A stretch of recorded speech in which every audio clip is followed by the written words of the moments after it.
Hello, I'm back. I'm hoping to talk about love specifically. Now, not necessarily love in the way that we often see it in the Western world or see it in the media, but love as a fundamental aspect of this path of awakening many of us find ourselves on. So you could say that this type of love that I want to talk about is unconditional. It's often regarded, well, in many different ways, but in Buddhism it's spoken about as metta, which is universal loving kindness or unconditional love. It's also spoken about in many different spiritual traditions. And I think it's important to kind of bring up, because if you're on this path of awakening, you're going to come into contact and have to work with this force, you could say, or this facet of experience, this loving aspect of being alive. And it can be quite difficult. It can certainly be difficult if you've been conditioned in a way that is very maybe logical or rational, or if you've maybe been worn out by the way that love is presented, in modern culture. Certainly that was the case for me.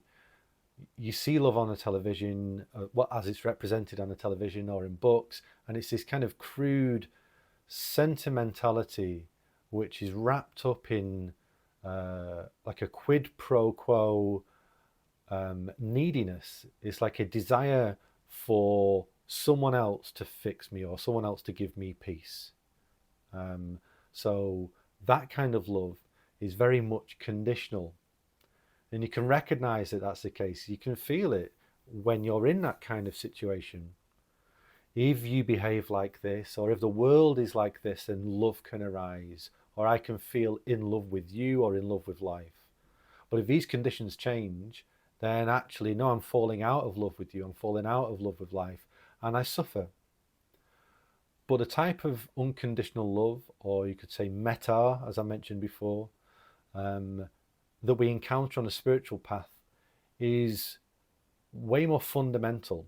It is the arena in which all of the other manifestations of love can arise. So the interesting thing is, when we talk about this kind of love, metta or unconditional love, it can sound a little overwhelming. It's quite grandiose sounding, isn't it? Unconditional love. It's like, well, wow, that's huge. Like, how do I get there, or how do I access that? How do I create that in my life? And there lies the rub. You can see that anything that I need to try and create is me trying to put conditions in place so that something can become, which is conditional, isn't it? It's conditional love. Whereas the type of love or the type of metta or availability that I'm talking about, that is spoken about again and again in spiritual traditions or in teachings, it doesn't rely upon conditions. It's a love that gives independently of any conditions that arise and cease. It's a love that allows people to be in any situation, and it doesn't ask for anything in return because it's unconditional. It's just availability and presence. So if we find ourselves on this path of awakening and we are working with, let's say, mind states or the identification of the self, maybe we're inquiring into who am I, what is this, where am I, those kind of things. What will happen when we're doing those kinds of inquiries is feelings, thoughts, emotions, phenomena will arise, and then often we, maybe unconsciously or very subtly, we react to those feelings, those thoughts, those memories, let's say, those emotions. So this type of unconditional love that we come into contact with it's that moment when we recognize feelings are, well, completely natural in their arising and ceasing. Thoughts are completely natural in their arising and ceasing. And by allowing them to come and go, without reaction, and just watching and opening to the way things are in each moment, well, this is a gateway into love, into unconditional loving kindness. So it can sound, like I said before, it can sound pretty grandiose. It can sound quite difficult to access, because these terms, we've been conditioned to think that these terms of unconditional love, or you could say total availability, it sounds like a big thing, but it's always available to us, all of the time, in every given moment. And we can investigate that availability, that love that's always here, that doesn't rely upon conditions, very, very simply. So Angelo Delulo, who's a fantastic non-duality and you could say awakening practitioner who's online, he coined this phrase. Well, he didn't coin the phrase, but he communicated this way of working with awakening that really taps into the heart of this, where he says it's about finding, or part of this process is about finding that place of being where you neither push nor pull on experience. There is no pushing or pulling on experience. Now it sounds, well, it's simple, isn't it? That's really simple to understand, but simple does not necessarily mean easy. So what Angelo's pointing to there is, in each moment, we can feel, we can have a sensitivity to feel whether we're trying to change the moment, either through pushing things away or pulling things towards us. On a gross level, that could be, hanging up the phone, maybe moving away from somebody, just closing the door, something very simple. And the craving often takes the form of like eating more food, having a glass of wine. So on a gross level, those things happen. As we refine our sensitivity throughout the path, this push and pull on experience becomes extremely subtle. We start to see that it's baked into really this world of mind identification. And it points to what's spoken about in Buddhism as the three poisons. So you might have heard of the three poisons, but the three poisons are, you could say, these delusive ways of thinking which poison our way of being. And from this, we then act in the world in a way that perpetuates suffering, both our suffering and the suffering of others. So the three poisons are delusion, greed, and hatred. Or you could say delusion, craving, and aversion. So the delusion, the core delusion that these poisons are referring to, is the delusion of separation. The delusion that I am a separate self in a multitude, a universe of other, and because of that delusion, I need to protect my position. And that manifests and it unfolds through greed and hatred, influencing the way that we see the world. So because we feel separated, we try to get more of the things that keep us safe, or push away the things that threaten our security. More of the things that make me feel good, less of the things that I struggle with.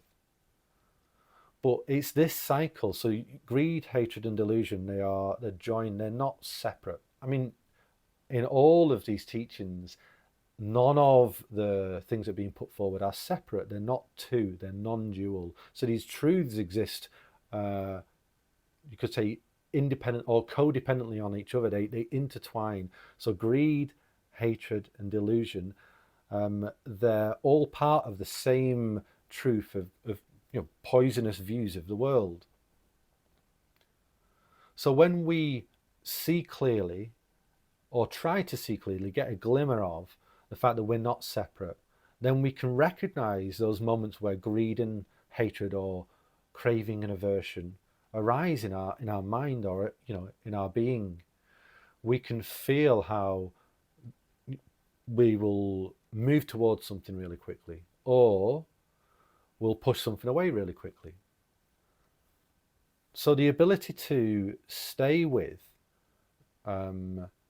the feelings, the flutterings of greed and hatred that arise from delusive thinking, without reacting, Well, this is where liberation lies. This is where we have access to freedom. We can allow greed, hatred, and delusion to arise naturally, and yet know that they don't define my experience. I can watch the urges for me to get more security, get more safety, or I can watch the craving to get rid of something. And yet I don't need to move anywhere. I don't have to react to these. And this process of not reacting and clearly seeing and watching with patience, well, not only is this unbinding, as in it unbinds us from the conditions that cause us to suffer, also it's an act of love by not pushing life away and not trying to pull more of life towards us, by seeing how conditions arise and cease naturally, yet we can remain with what is right here in this moment, then that is unconditional love. That is an act of unconditional love. And it manifests quite naturally through our being. And the more we get a flavour of it, the more it's able to manifest. And the more it manifests, the more we get a flavour of it. It's this beautiful unfolding of loving intent that can flower and blossom in our lives. So working with unconditional love, or having access to unconditional love, is not complicated, and it is crucial with regards to waking up. And the reason I say it's crucial is because we're going to have to learn to be with what's right in front of our faces. We're going to have to learn to be with total availability and acceptance with the way life is, moment by moment, if we want to awaken from a life of greed, hatred, and delusion, a life of suffering, self-centered suffering. Now, it doesn't have to be quick. You don't have to work with these things intensely all at once, but you can bring sensitivity to each moment and feel, am I pulling away? Am I moving towards? Am I denying a part of my experience because I want something else? Am I leaving where I am at right now to try and find an imagined world, in my mind that is better than this? So there's a really great teaching, I would say it's a really complete teaching that the Buddha gave. It's called, I'm going to check the name because I have it here, called the Lokavipatti Sutta. So people that have been studying Buddhism, you don't even have to study Buddhism. It's quite a famous sutta, and it talks about the 8 worldly winds. Now, the 8 worldly winds, or this teaching on the 8 worldly winds, you could say is pretty much all you need in order to really work with our internal mind states, our internal heart states, to see clearly how we are living chained to greed, hatred, and delusion, and how that makes us suffer. So the 8 worldly winds, if I can't remember them off the top of my head, so I'm going to read. We've got gain and loss, got fame and shame, you've got praise and blame, pleasure and pain. And so these two pairs, basically 4 pairs of interconnected dualities that show up in life. So the sutta starts with the Buddha saying that these 8 worldly conditions spin after the world, and the world spins after these 8 worldly conditions. So you can see the world of form, the world of mind identification. It's driven by these conditions arising and ceasing, and again, quite naturally, actually. It's not something that we're doing, but they do happen. We will receive, let's say, praise in our life. We will be subjected to shame, from others, or shame in our own heart. We will gain certain material goods, gain well-being, gain status, and we will definitely lose those things as well. We'll feel like we've been disgraced in some way, or maybe knocked down, or we've fallen out of favor with the people that we love. So these worldly conditions, these 8 worldly conditions, these 8 worldly winds arise and cease really naturally in the world. Now the Buddha goes on to talk about, well, actually the difference between the one that is free from suffering, the learned arahant, you could say, the learned practitioner, and the layperson, the everyday person who doesn't practice a contemplative life. It's not that one is subjected to them and one isn't, or that these worldly winds exist in the life of the layperson, but they don't exist in the life of the awakened person. That's not the case. These worldly conditions arise and cease for all life. The difference is clear seeing and then lack of attachment, or recognizing the truth and then not being driven into reactivity when we are witness to these worldly winds. So I could use, let's say, this video, or any YouTube video is a great example. You know, there's loads of great YouTube content out there where people are projecting the part of themselves or a view into the world. With that comes the opportunity for, well, let's say, fame and disgrace, for instance. So it could be, and it has been for some people, the video gets an audience. Some people resonate with it and they share it, and then more and more people share it, and then there becomes likes and subscriptions and potential for monetization. So you can see this whirly wind of fame and gain and praise arising, and that's quite natural.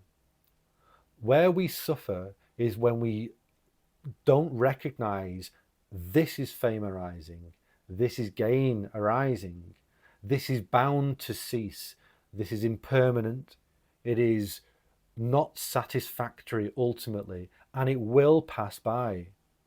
When we don't clearly see that those conditions come and go, then we attach to them, we attach our well-being to them, and we suffer. Or you could say we react, because we don't see clearly, we react to these worldly winds because we see them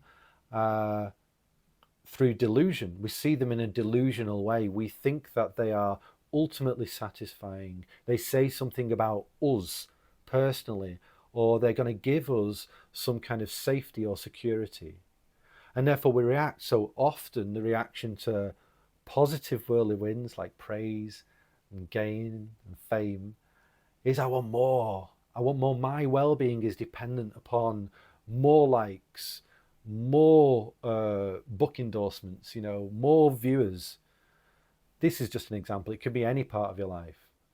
Or the flip side is we react to when our, let's say, our thriving YouTube channel just plummets into like disrenown. Like nobody rates us anymore. We're seen as not giving anything of real value to the world through our own, let's say, heartfelt expression.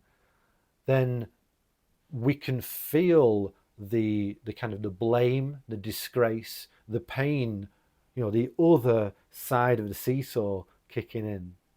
Yet we can also know clearly that these two are conditions arising and ceasing, which are impermanent, which have never really said anything about me personally. In fact, there's never been a me personally to benefit from these conditions. And they will pass by. But as soon as I react to them, so let's say I see my viewership cascading and I see my reputation in tatters, as soon as there's a reaction to that, which is trying to get rid of that, trying to get more of the fame, less of the blame, or less of the shame and disgrace, then I am bound to conditions and I am bound to suffer. This is the way of the conditioned world. So the Buddha points this really clearly in this sutta, and it's really beautiful because what he's basically saying towards the end is that actually it's not about not having the natural conditions of life arise and cease, the praise and the blame, the gain and the loss, the pain and the pleasure arise. It's about recognizing their nature when they do, not being attached to them, and then from that point of non-reactivity, we see them come and go, and we are free. Essentially, we're liberated. That's what the Buddha's saying in the teaching. So towards the end of the sutta, He talks about abandoning, welcoming, and rebelling against these worldly winds. So you can see how welcoming is, that's the greed, isn't it? That's us wanting more. And the rebelling is us pushing the conditions away. And then the Buddha talks about, well, the learned one, the arahant, the person who's well realized, abandons welcoming and rebelling. He's then released from birth, aging, death, sorrow, lamentation, pain, distress, and despair. He's released, I tell you, from suffering and stress. This is liberation. So to bring it back to where we started, well, why do I mention all of these things about the worldly winds? Well, all that this journey of awakening requires of us is to meet the conditions of life without being subject to greed, hatred, and delusion, the pushing and pulling of experience. We can be free to experience the joys and the pleasures, maybe the relative fame and the success that we may befall us. And we're free also to recognize that this is fleeting, it's passing, it's not really of any absolute substance, and it's bound to go, as will the pain, the suffering, the loss, the shame and disgrace. They naturally will befall our lives, but they will naturally pass away. And by not reacting to them when they are here, by feeling these conditions fully, without pushing them away or pulling more towards me, then this is an act of love. This is the arena in which unconditional love operates. And it's through this unconditional love that we're able to open our heart, be free from suffering, and engage others from, I mentioned in my last video, from a place of complete availability to life. So when you hear about awakening, or you hear about this path, and you hear about love or metta or loving kindness, unconditional love, it is extremely connecting, deep, moving. It's all encompassing in a lot of ways. It's the field and the open availability and arena in which all conditions can arise and cease. And it's also very simply felt. We can feel it moment to moment by just recognizing, how am I moving away from what's right in front of me right now? How am I trying to get more of something that isn't here? Projecting myself into a world of mind identification, and then projecting myself into a world of suffering, really. Being bound to suffering by chasing projections of the mind, instead of opening to what's in front of me moment by moment as an act of love. Yeah, so there's a lot more to say, obviously, about this, but I kind of wanted to speak about what's in my heart and on my mind at the moment, which is just a very simple acceptance of the way things are, and working with the very simple, very closely felt forces of greed, hatred, and delusion in our lives to free us from suffering. Thank you very much.